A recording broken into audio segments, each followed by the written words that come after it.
listening to Real Guy Radio.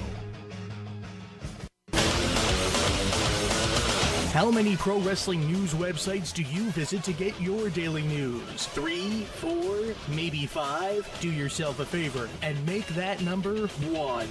WrestleChat.net, the only professional wrestling news site that brings you all wrestling news all day long, and is home of the critically acclaimed Still Real to Us podcast, starring former CZW, ROH, and ECW announcer Eric Gargiulo and the champ Jeff Beck. That's WrestleChat.net. WrestleChat, it's where it's at. It's still real.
Welcome, everyone, and Merry Christmas to you all, as we're days away here from the old Christmas holiday.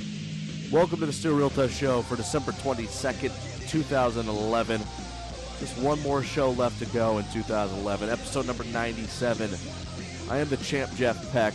We are in full holiday scheduling mode. It is now the holiday mode for the Still Real Tough Show for the next 3 weeks.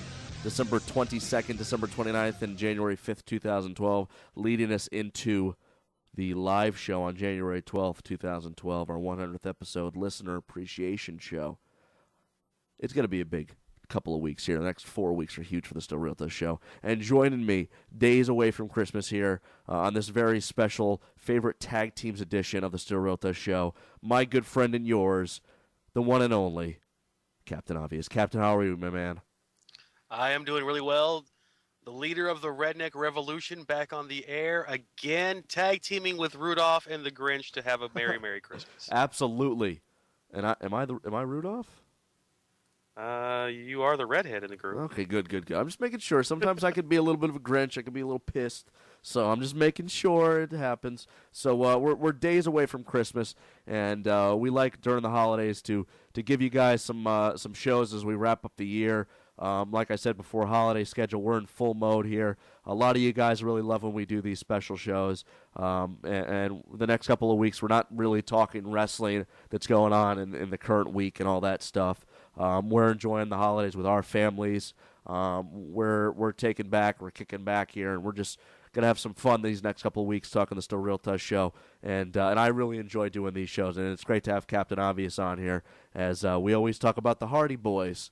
And, of course, we're talking tag teams today, our favorite tag teams. We're going to give you our top 5, and we're going to go over and talk about some of your guys' favorite tag teams that you guys have written into us, whether it be at the Still Real Tough Show fan page on Facebook or over at the Wrestling Forum over at twfnews.com. And speaking of which, before I begin, let me thank all of our great sponsors that we can't make it possible with this show. WrestleChat.net, your number one wrestling news source for wrestling news. twfnews.com, the Wrestling Forum, like I mentioned before. Go over there and sign up. WheelhouseRadio.com, where you get this Still Real Tough Show. And, of course, the Wheelhouse every Sunday. CamelClutchBlog.com for all your wrestling blogs out there. And coming up on next week, you'll have your end-of-year review over at CamelClutchBlog.com. You can follow us on Twitter, myself at The Real Jeff Peck, for Captain, at Captain OMG, for Eric Arjula at CamelClutchBlog, and for Big Time Benny Lopez at Big Ben England. That is the Still Real Tough Show crew. And, of course, like us on iTunes, help rate us and review, all that great stuff. So let's get the plugs out of the way, and let's get right into our favorite tag teams, kicking it off with number 5. Captain, since you are the guest in this realm here of the Still Real Tough Show, I give it to you.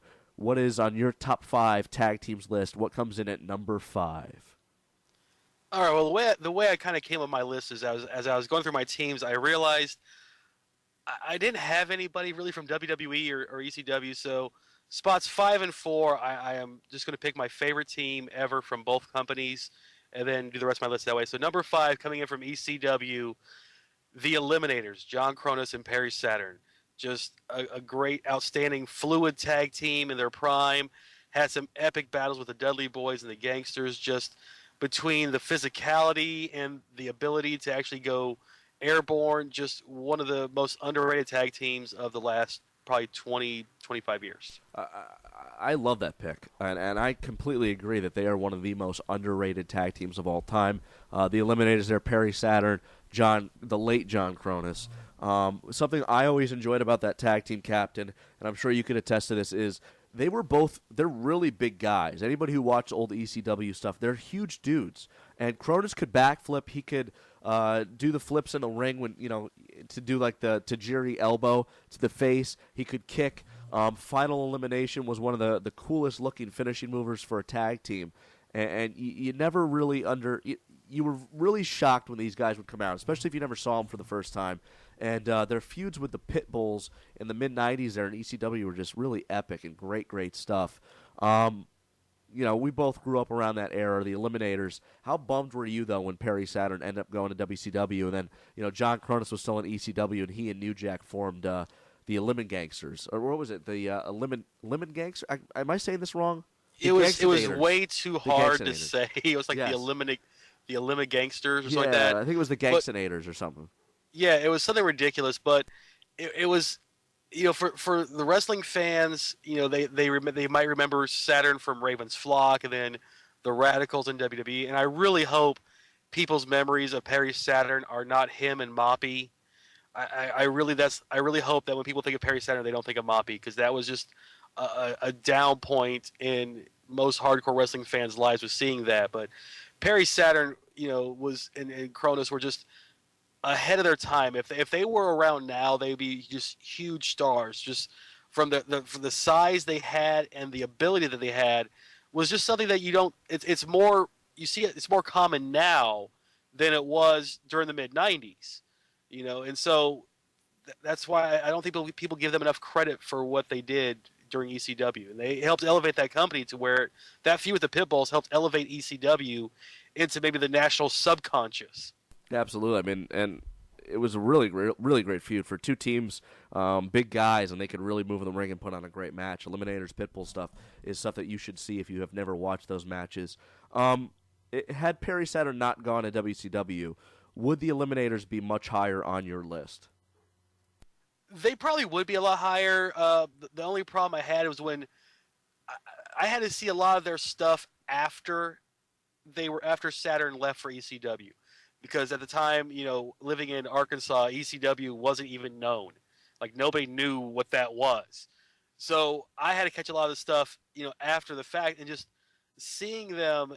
And to me, if Perry Saturn had stayed at ECW, he would have been the world champion. Him and Taz would have had some epic battles over the world title. It's just, ECW didn't have the money, and at the time, WCW was buying up everybody they could.